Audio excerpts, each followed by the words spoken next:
thank you for inviting us to join you today. It takes me a few minutes to warm up. Stay with me.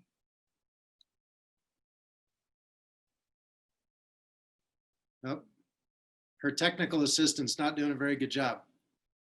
There we go. My name is Debra Meyerson.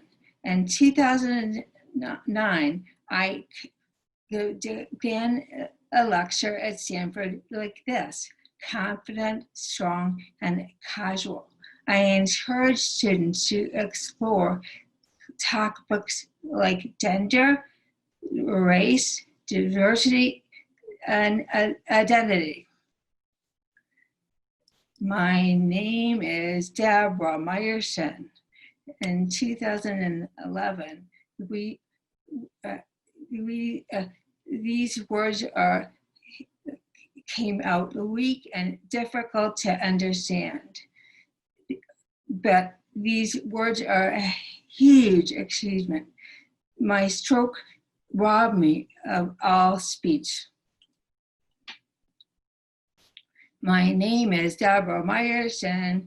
Singing still helps me unlock my words. Who is Debra Meyerson now? I am alive. For this, I'm grateful and lucky. I am many things have changed. I live with disabilities. My right arm, hand doesn't work. I walk with a limp. My speech is really difficult, but some things haven't changed. I cherish the same values, love the same family, work with the same determination. That's very true. So who am I now? My stroke stole my identity. Losing my old life is the hardest part of my recovery. I am still trying to answer the question, who am I now? So thanks, Deb. Let's dive a little bit deeper into identity, which has been such a critical step in rebuilding Deb's life with aphasia. Normally, if we were in a room, I would ask you to turn to your neighbor and describe yourself for a minute or two. But just think, I won't pause for a full minute, but think about how you would describe yourself to someone if you were asked to do so. So having thought about that, do you think that your best friend would have said the same thing? How would your spouse or partner have described you? Or your kids, your colleagues or former colleagues? And if you think about what you were thinking about, would it have been the same 10 years ago, or 25 years ago, or 40 years ago? And when you thought about it, did you think about things that would have described yourself by what you do, how you act, your values, what you care most about? All of these things play into identity. So just using myself as an example, I'm going to date myself. In 1982, I was a senior in college. I thought of myself as a student, wonderful academic experience. And I took that college experience pretty seriously, so much so that shortly after I graduated, I was listed down there in a long list of people who were acknowledged for the research of a book. So that might tell you something about my identity. But your thinking might change a little bit when I show you what the book was. A little harder to do over video. I hope you're at least cracking a smile, if not chuckling. But the point being, while I was in college, I was carrying multiple identities at the same time, all very important to me. And using a professional example, in 1995, I had graduated from business school. I was with a small investment firm, wearing a tie every day. That sort of professional environment was a big part of my identity.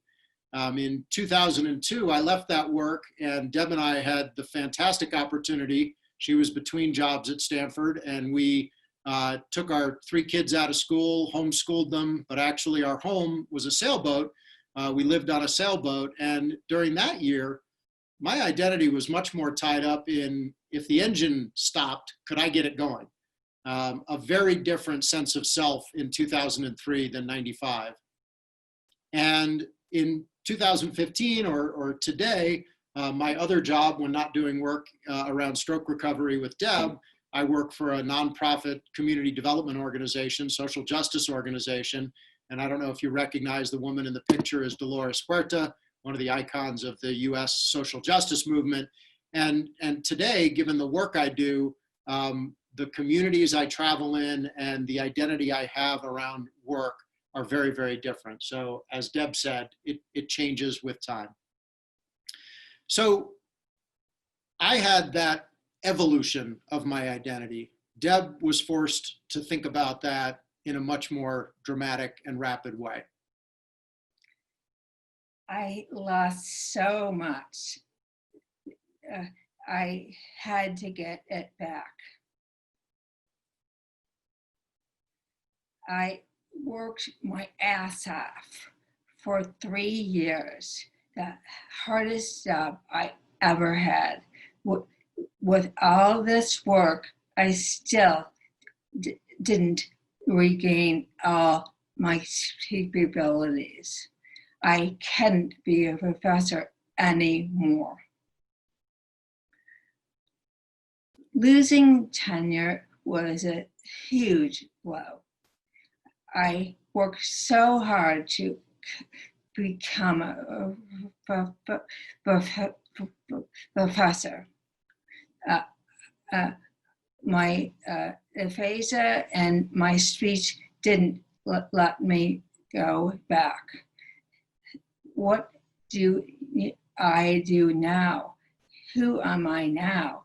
My identity crisis began. I struggled. I went to school. I went back to the book I wrote in 2001, Tempered Radicals. Identity was a big support of the story.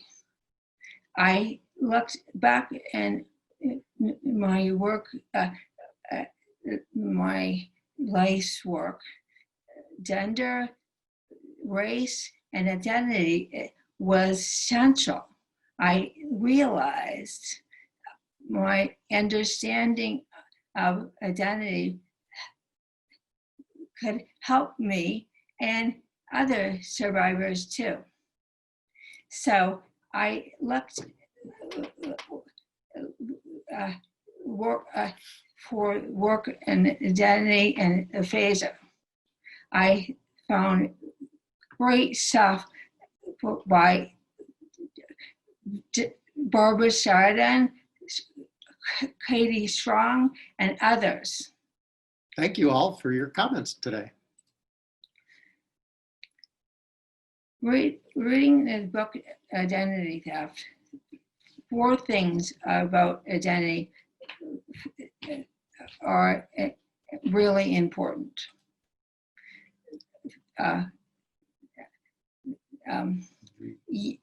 We all hold many identities.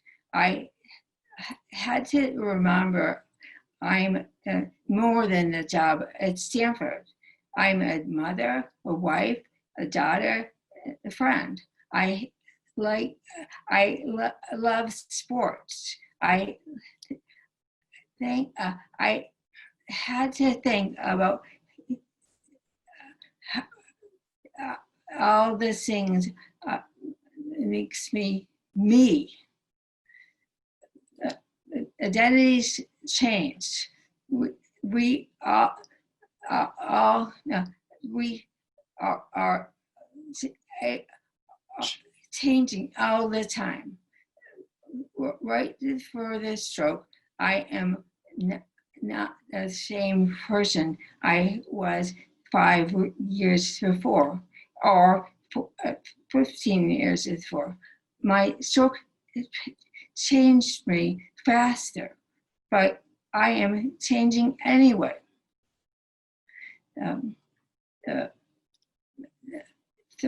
Third, the identities are the social construct.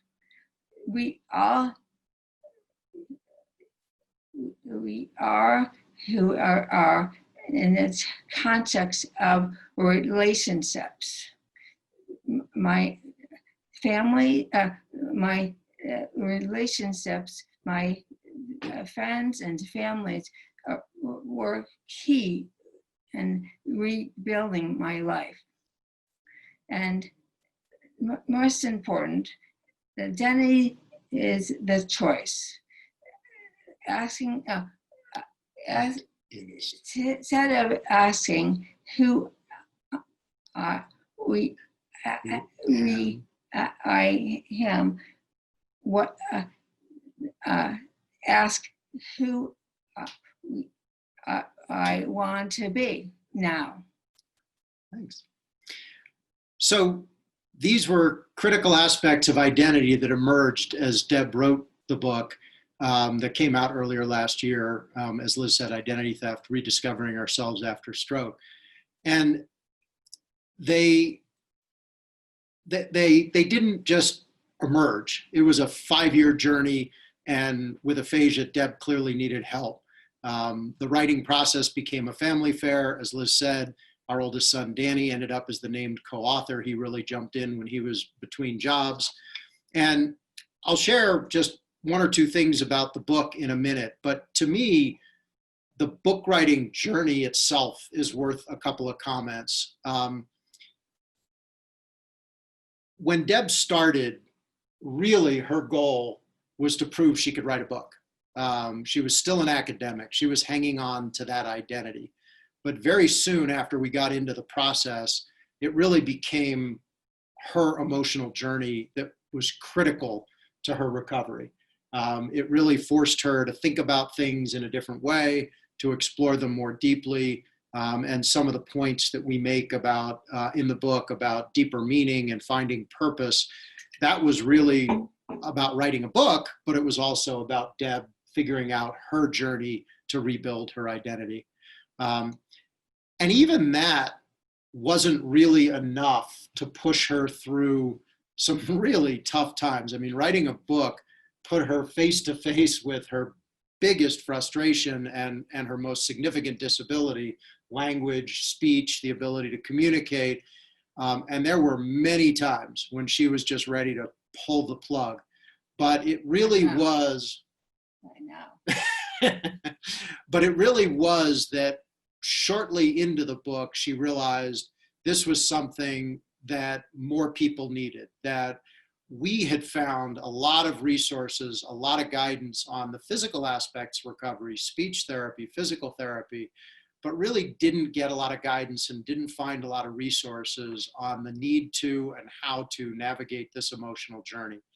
And Deb was committed to getting that out there for other people. And that, candidly, is what led her not to smack me around too much and force us to quit the process, but to keep going. So just one comment about the book itself. As you heard, Deb is a sociologist, and she, from the beginning, said, I am not writing a memoir. This isn't going to just be my story. So the book really is a collective story. And with help, Deb interviewed more than 55 people in writing the book, diverse ages, backgrounds, stroke types, different experiences of life, and different experiences of stroke. And Deb's not just a sociologist, but she's a diversity scholar. So it was really clear to her that bringing diverse stories and diversity into the book was critical to the message she wanted to deliver. And I think, in the book, whoops, I didn't want to go there yet, sorry. In the book, we talk about, and we use this line several times, every stroke is different, every recovery is different, every person is different. And we were at a meeting with the American Stroke Association recently where an advisory board member who's a 30-year therapist said, when you've met one stroke survivor, well, you've met one stroke survivor. And I think in our experience, and we've heard this from so many of you in the aphasia access community, that is so true. And in our work, we want to keep thinking about it that way.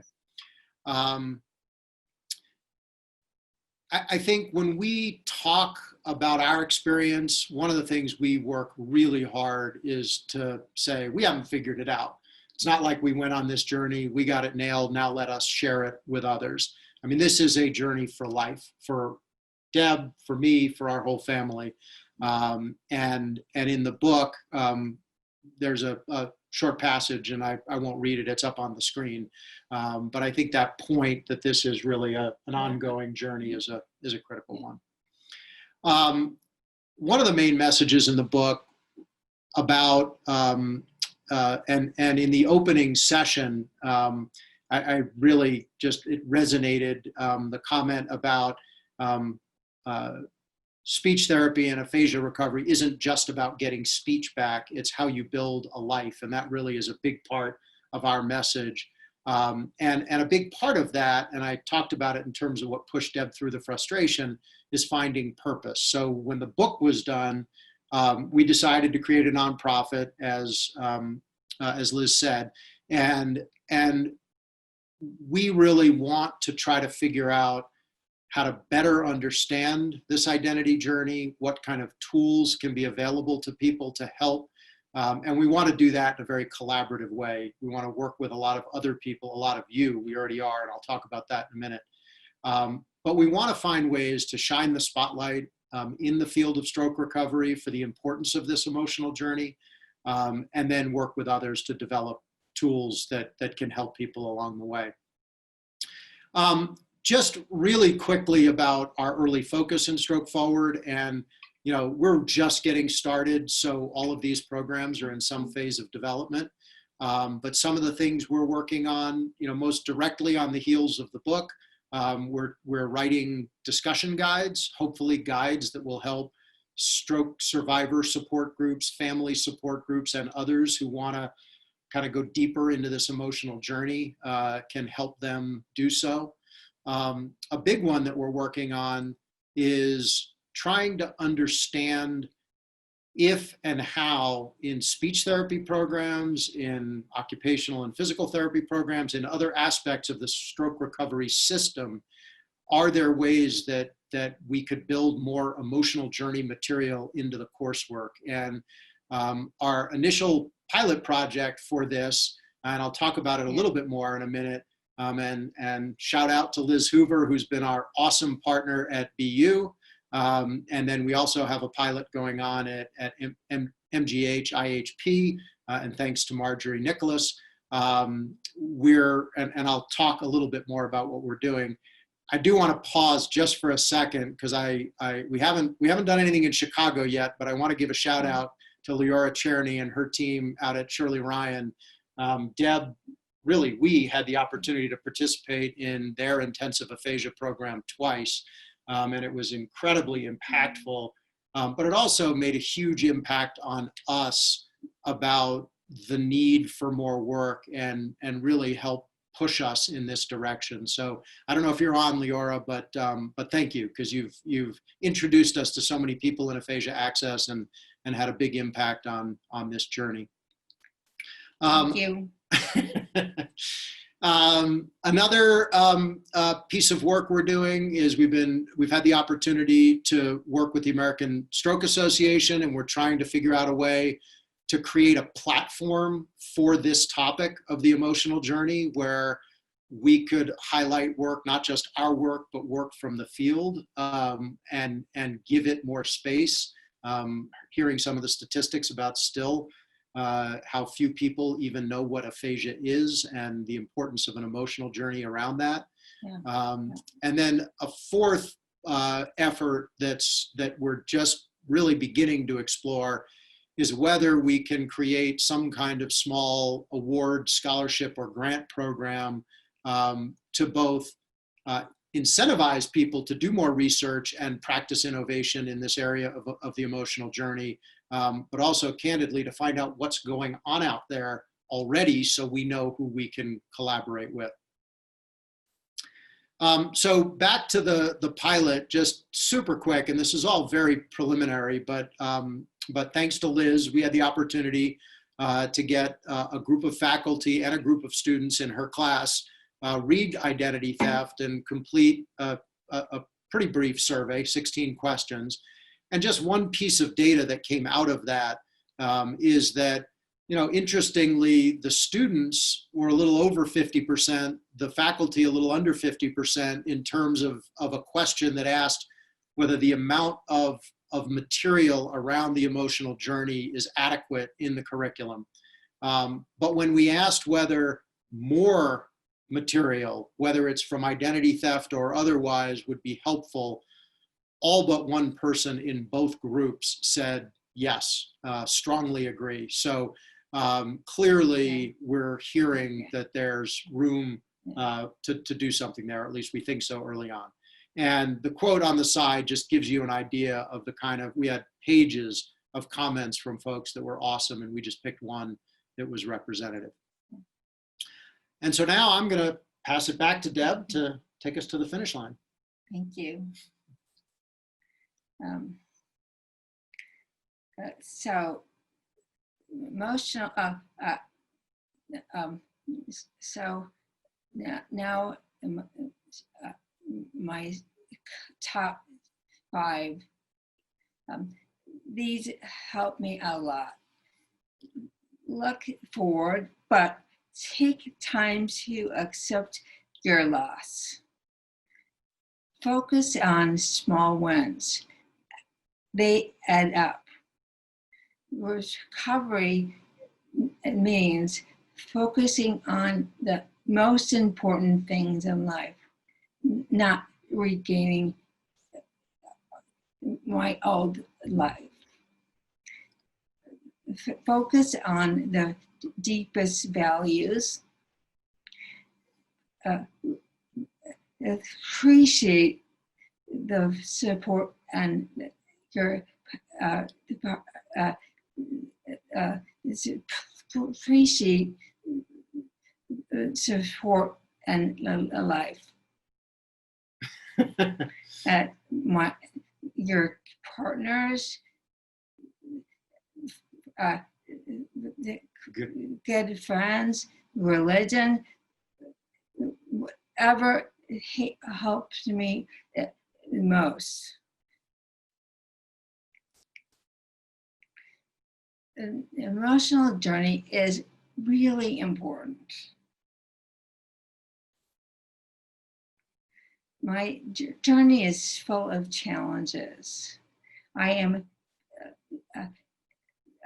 building a different kind of career.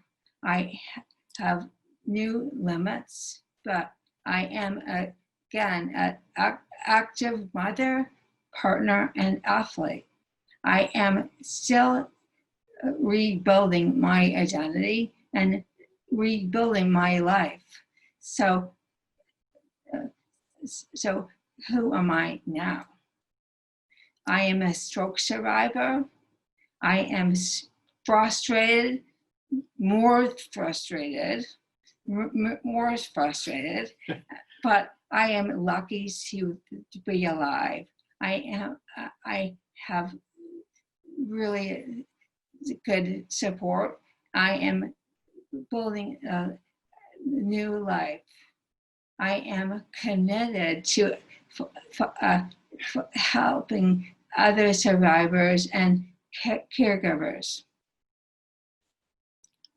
So thank you uh, to want to work with us, please reach out. Thank you.